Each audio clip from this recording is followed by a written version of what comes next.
Yes, dear student, this is Renu and welcome back to Sant Kabir Vidyapeeth of official YouTube channel Maghar संत कबीर नगर।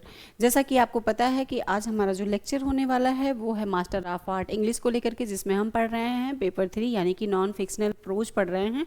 और आज हमारा जो unit रहने वाला है वो है यूनिट 4, जिसमें हम यूनिट 4 के पहले पार्ट को पढ़ेंगे, क्योंकि इसमें 2 पार्ट दिए हैं। और पहले पार्ट में लिखा है जो एसे, उनका नाम है डॉक्टर सैमुअल जॉनसन, और सेकंड में हम पढ़ेंगे ओलिवर गोल्ड स्मिथ को। तो आज का जो सेशन रहने वाला है वो किस राइटर के बारे में है वो हम देखेंगे, जिनका नाम है doctor Samuel Johnson. On screen आपको देख के पता ही चल रहा होगा। और ये सेशन किस स्टूडेंट के लिए है तो वो भी आपको पता होना चाहिए। ये जो सेशन है वो है 2025-26 यानी कि न्यू स्टूडेंट फर्स्ट सेमेस्टर के स्टूडेंट के लिए। फर्स्ट सेमेस्टर यस, ठीक है। तो ये जो पर्सन आपको दिख रहे हैं तो who is he is doctor Samuel Johnson. इनको हम क्या कहते हैं कि ये हैं डॉक्टर सैमुअल जॉनसन, जिन्होंने एक बहुत ही अच्छी, कह सकते हैं कि इन्होंने एसेज लिखी है जिसका नाम हम क्या लिखेंगे, द इफेक्ट। वेट मिनट बच्चों, मैं कलर थोड़ा सा चेंज कर लूँ, ठीक है। The effect of sudden riches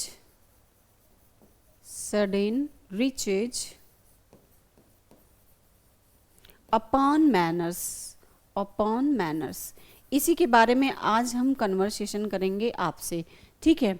तो इनका जो यस्से है वो क्या है, यस्से है बच्चों इनका जो इन्होंने लिखा है। कौन लिखा है तो हम नाम लेंगे डॉक्टर सैमुअल जॉनसन का लिखा हुआ एक एसे, जिसके बारे में हम पढ़ेंगे the effect of sudden riches on manners. और इस एसे के माध्यम से हम देखेंगे कि ये आखिर क्या बताने की चेष्टा किए हैं, क्या प्रेरणा दिए हैं उसको। और हम थोड़ी सी बात करना चाहेंगे आपसे, बस 1 मिनट लेंगे आपका, कि इसका जो प्रीवियस लेक्चर है यानी कि यूनिट 3, यूनिट 2, यूनिट 1, अगर हम बात करें तो बहुत ही अच्छा सेशन रहा है। और एक ही राइटर का लिखा हुआ 2 एसेज एक क्लास में, एक लेक्चर में कंप्लीट की गई हैं ओवरऑल, ठीक है। तो अब हम बिना देरी किए हुए, बिना लेट किए हुए अपनी क्लास को स्टार्ट करते हैं।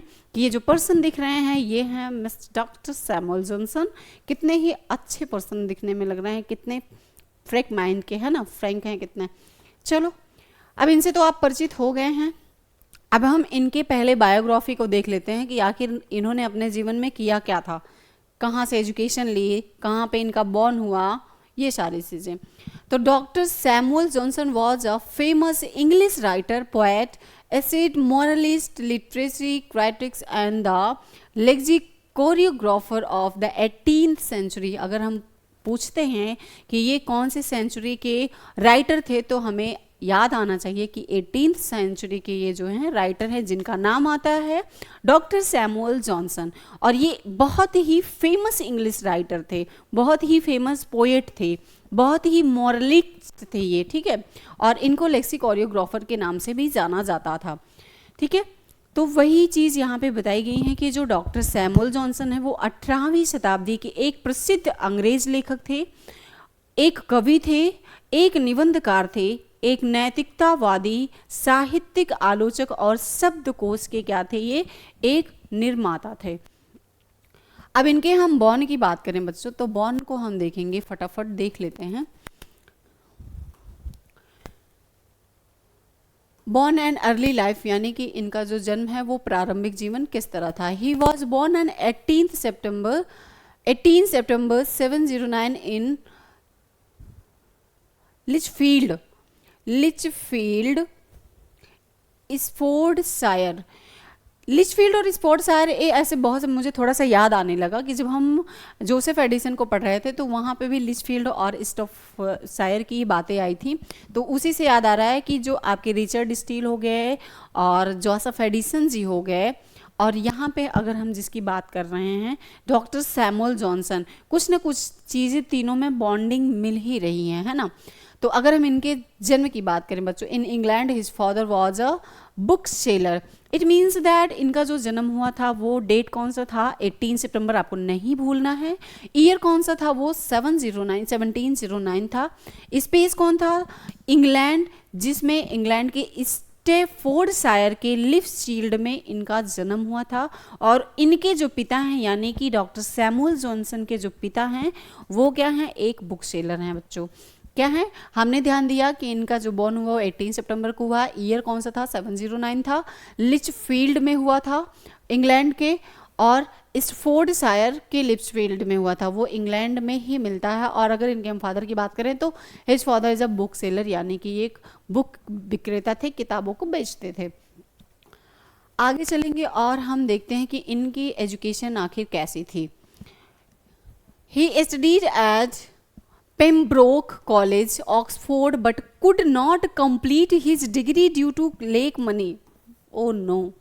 जिस तरह से आपने रिचर्ड स्टील को देखा कि वो भी कॉलेज में मतलब यूनिवर्सिटी में अपना एजुकेशन ले ही रहे थे लेकिन डिग्री को कंप्लीट नहीं किए थे। देखो यहाँ पे मैंने क्या कहा, थोड़ी थोड़ी बॉन्डिंग सबसे मिल रही है।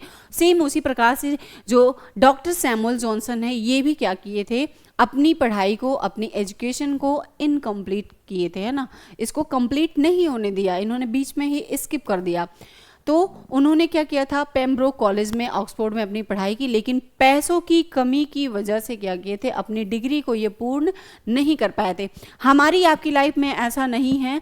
सोचो कि आज की कितने वर्षों पहले, है ना, ये सारी चीज़ें, ये सारी घटना राइटरों से भी गुजरती थी कि कितना मेहनत किया होगा उन्होंने, स्कूलिंग हो गया, स्कूल की एजुकेशन मिली तो डिग्री नहीं हासिल कर पाए, और किस वजह से नहीं कर पाए ये भी काफ़ी सोचनीय है, काफ़ी सोचने का विषय है कि पैसों की कमी की वजह से आधी पढ़ाई बीच में छूट जाती है।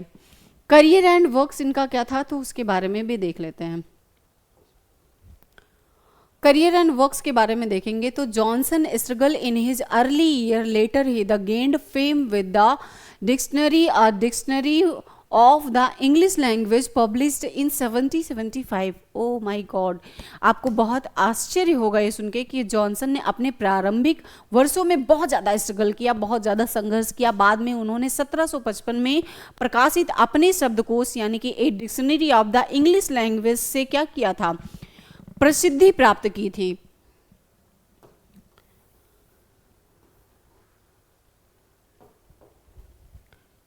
और आगे चलेंगे तो देखेंगे he also wrote essay for the Rambler, the Elder and the Adventure, यानी कि उन्होंने द रैम्बलर, द एल्डर और द एडवेंचर के लिए निबंध लिखे, यानी कि एसेज को लिखा था।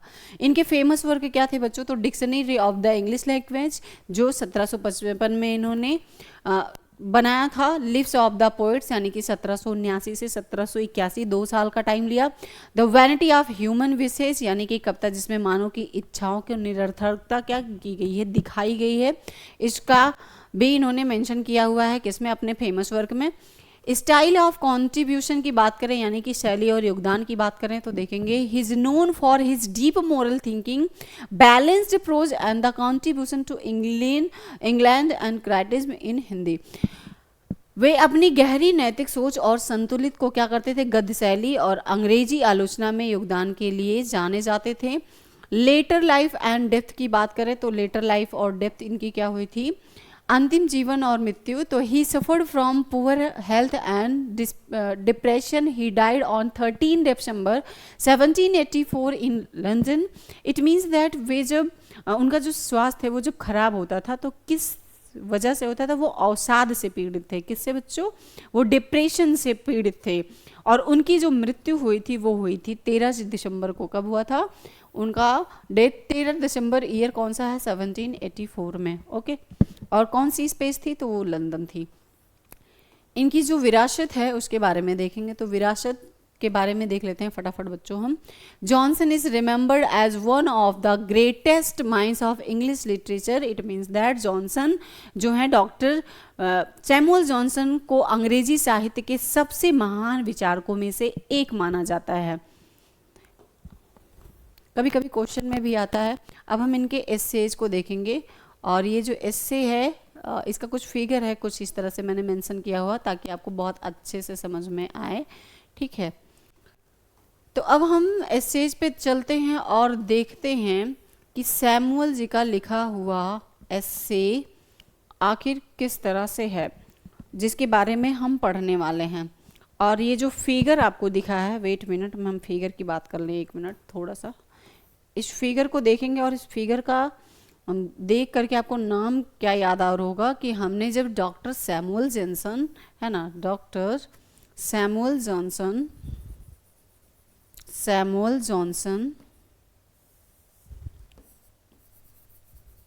जॉनसन की बात की तो हमने क्या बताया, इन्होंने एक एस्से लिखा था और इसी एस्से का आज लेक्चर चल रहा है। वो नाम क्या था बच्चों? तो नाम हमने क्या बताया था आपको, the effect of sudden riches upon manners.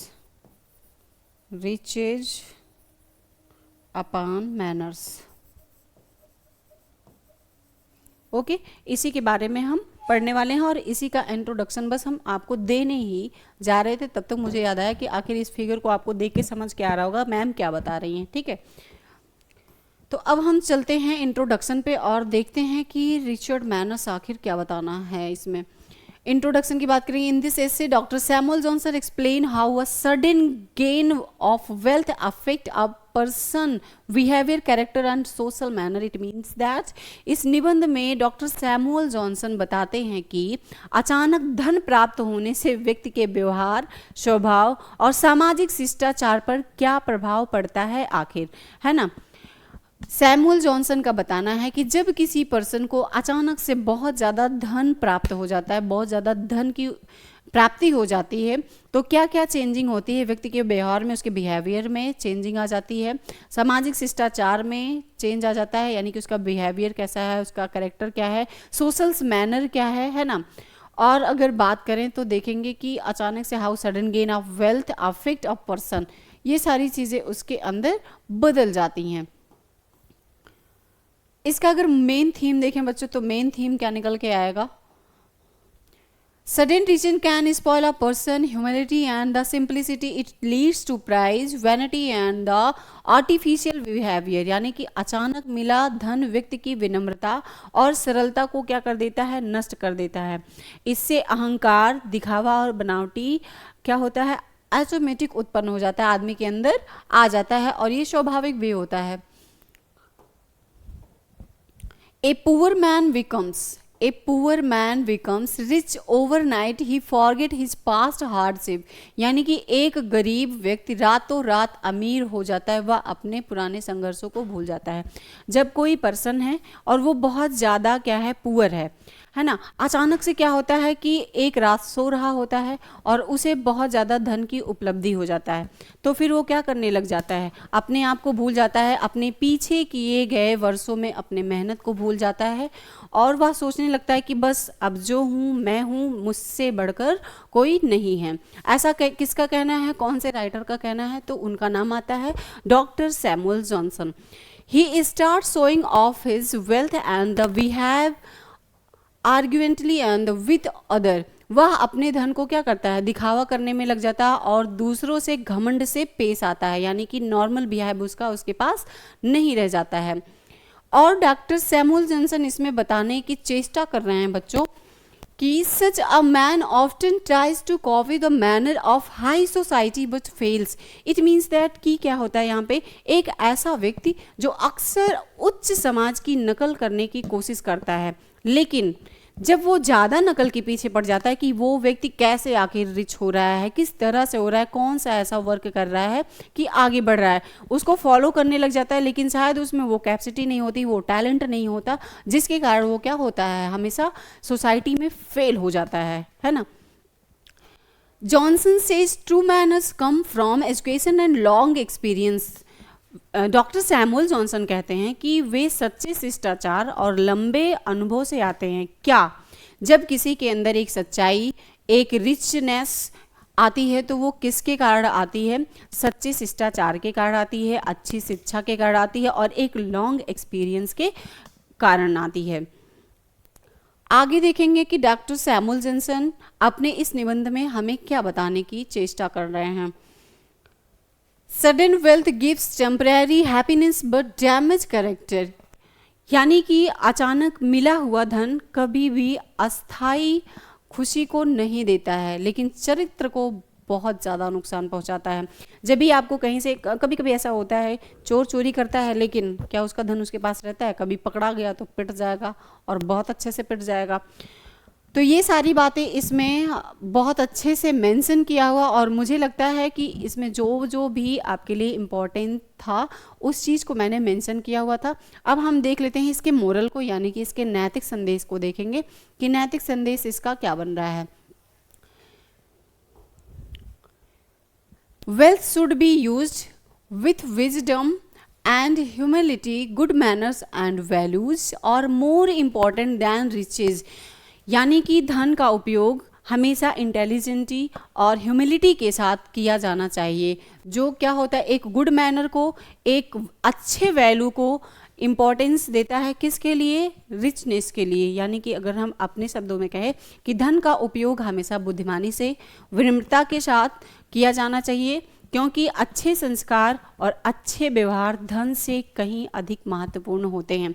अगर आपके पास बुद्धिमानी है तो आप धन कमा सकते हैं। अगर आपके अंदर कितना भी धन है, आप विनम्रता से किसी से बात नहीं कर रहे हैं तो आपका धन व्यर्थ है, आप समाज में किसी से बात करने के लायक नहीं रह जाएंगे। और अगर आपके अंदर आपके पास कितना भी संस्कार मतलब धन है, अच्छे संस्कार नहीं है, यानी कि आप बहुत ज़्यादा रिचेस्ट हैं, और किसी बूढ़े का अगर आप तिरस्कार कर रहे हैं तो वो भी धन आपके पास होने से कोई मतलब नहीं रखता है, उसकी कोई इंपॉर्टेंस आपकी लाइफ में नहीं रह जाएगी। तो बच्चों, आज का सेशन आपको कैसा लगा ये आप मुझे ज़रूर बताएंगे, और अपने भी लाइफ में इस चीज़ को रखिएगा कि जो मिस्टर डॉक्टर सैमुअल जॉनसन हैं, उन्होंने कितनी अच्छी बातें अपने इस एसेज में बताई हैं कि धन पास रहना ये इम्पोर्टेंट नहीं है, आपके पास कितनी इंटेलिजेंसी है, कितने गुड मैनर्स हैं, ये ज़्यादा इम्पोर्टेंट है आपकी लाइफ में। तो इसी के साथ हम इस क्लास को कंप्लीट करते हैं, और हम बच्चों थोड़ा सा आपसे 1 मिनट और लेना चाहेंगे। इसमें हम देखेंगे कि यूनिट 4 का जो सेकंड लेक्चर होगा, यानी कि पार्ट 2 की अगर हम बात करें तो हम देखेंगे गोल्ड स्मिथ है, ओलिवर गोल्ड स्मिथ।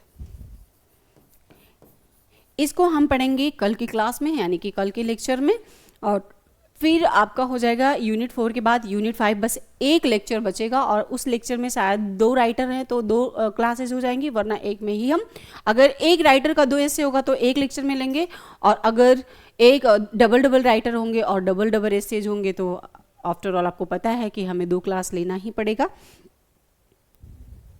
यस, मैंने जैसा कहा वो सही है। यूनिट 5 में आपको भी क्या है, यहाँ पे 2 लेक्चर मिलेंगे। जिस प्रकार से आपको यूनिट 4 में पार्ट 1 पार्ट 2 मिले, उसी प्रकार से आपको यूनिट 5 में भी पार्ट 1 पार्ट 2 मिलेंगे।